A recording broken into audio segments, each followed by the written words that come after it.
అందరికీ నమస్కారం. ఈరోజు మా పాడ్‌కాస్ట్‌కి స్వాగతం.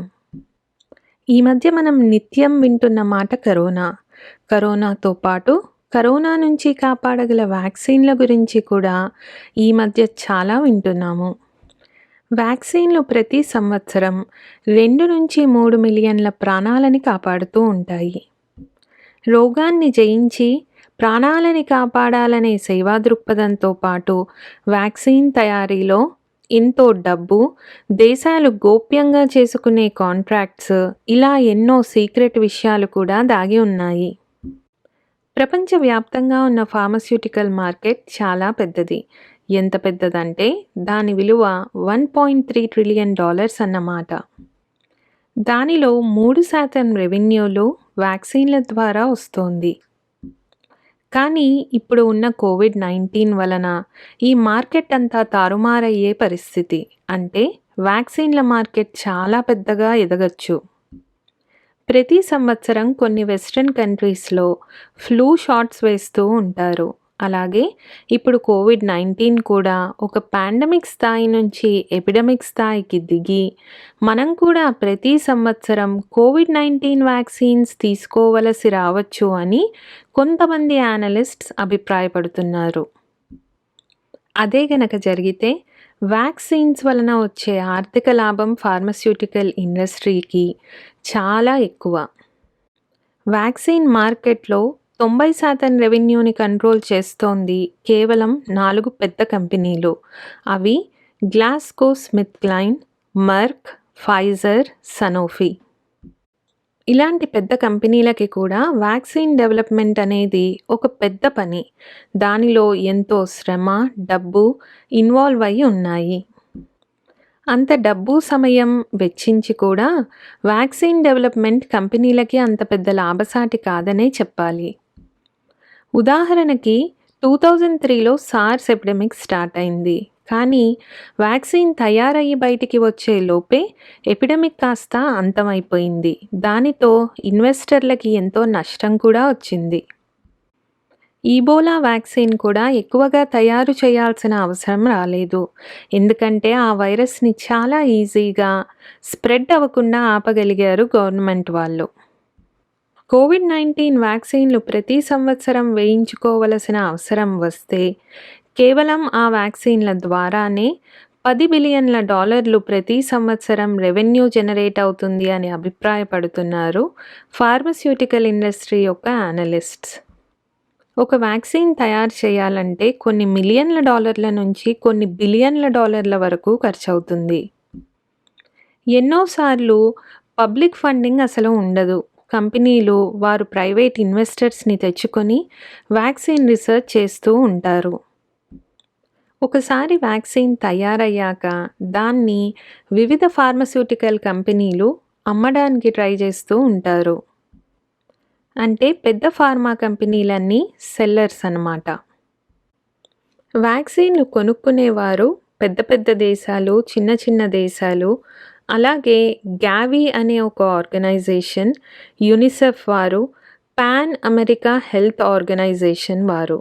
వీరు వ్యాక్సిన్ బయర్స్లో ప్రప్రథమంగా మనం చెప్పుకోవలసిన వారు. వ్యాక్సిన్ రీసెర్చ్ స్థాయిలో ఉన్నప్పుడే రిచ్ కంట్రీస్ అంటే ఎక్కువగా ధనం ఉన్న దేశాలు పెద్ద పెద్ద కంపెనీలకి రీసెర్చ్ కోసం డబ్బుని ఇచ్చి వారితో ఒక అగ్రిమెంట్ చేసుకుంటారు. అంటే ఫస్ట్ మాకు ఇన్ని డోసులు మా దేశానికి, మా దేశ ప్రజలకి ఇవ్వాలి అని ఒక అగ్రిమెంట్ రాసుకుంటారన్నమాట. ఉదాహరణకి అమెరికన్ ప్రభుత్వం వారు కోవిడ్-19 వ్యాక్సిన్ కోసమని జాన్సన్ అండ్ జాన్సన్ వారికి $1 బిలియన్ ఇచ్చింది. మోడర్నాకి $1.53 బిలియన్, ఆస్ట్రాజెనికాకి $1.2 బిలియన్ ఇచ్చింది. ఇలా ఇంకో 2-3 పెద్ద పెద్ద కంపెనీల్లో కూడా రీసెర్చ్ కోసమని అమెరికన్ గవర్నమెంట్ వారు ఎన్నో బిలియన్స్ స్పెండ్ చేశారు. అమెరికన్ గవర్నమెంట్తో పాటు European Union alliance, UK government, Bill and Melinda Gates Foundation, CEPI, government of Brazil వీరందరూ కూడా ఈ రీసెర్చ్లో ఎంతో కొంత కాంట్రిబ్యూషన్ చేశారు. ఇలా ఇంత డబ్బు ఇన్వెస్ట్ చేసిన ప్రభుత్వాలు, అలాగే కొన్ని ప్రైవేట్ అండ్ పబ్లిక్ సంస్థలు ఏదో ఒక కాంట్రాక్ట్ రాసుకోవడం ఆనవాయితీ. పెద్ద దేశాలైతే వారి ప్రజలకి ముందుగా వ్యాక్సిన్ అమ్మాలి అని ఒక అగ్రిమెంట్ చేసుకుంటూ ఉంటారు ఇలాంటి కంపెనీలతో. అయితే వ్యాక్సిన్స్‌లో ఇంత డబ్బు వెచ్చించిన ప్రభుత్వాలు మొదలుగా వారి దేశ ప్రజలకి వ్యాక్సిన్ అందాలి అని అనుకోవడంలో తప్పులేదు. అందుకే అలాంటి అగ్రీమెంట్లు చేసుకుంటూ ఉంటారు.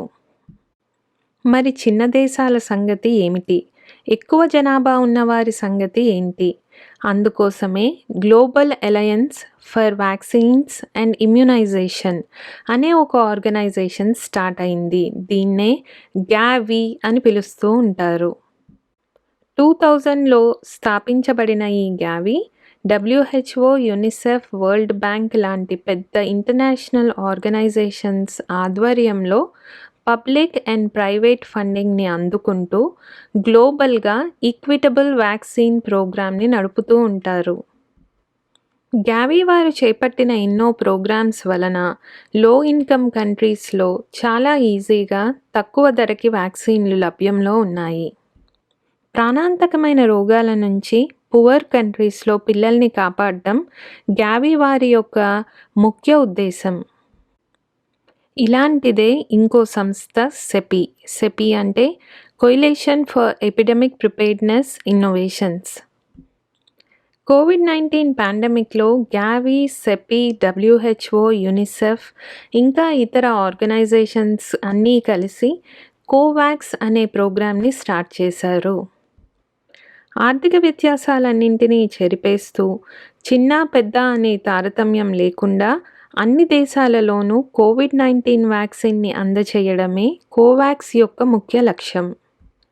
జూలై 15, 2020 కల్లా 165 కంట్రీస్ కోవాక్స్ ప్రోగ్రాంలో జాయిన్ అయ్యాయి.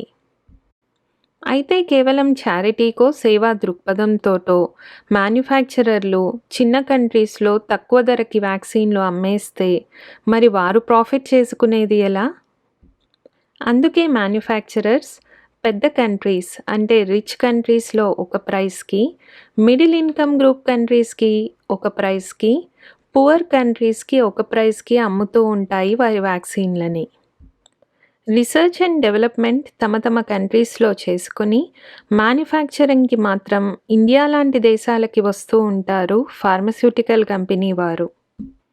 Serum Institute of India, Pune వారు largest vaccine manufacturers of the world by volume.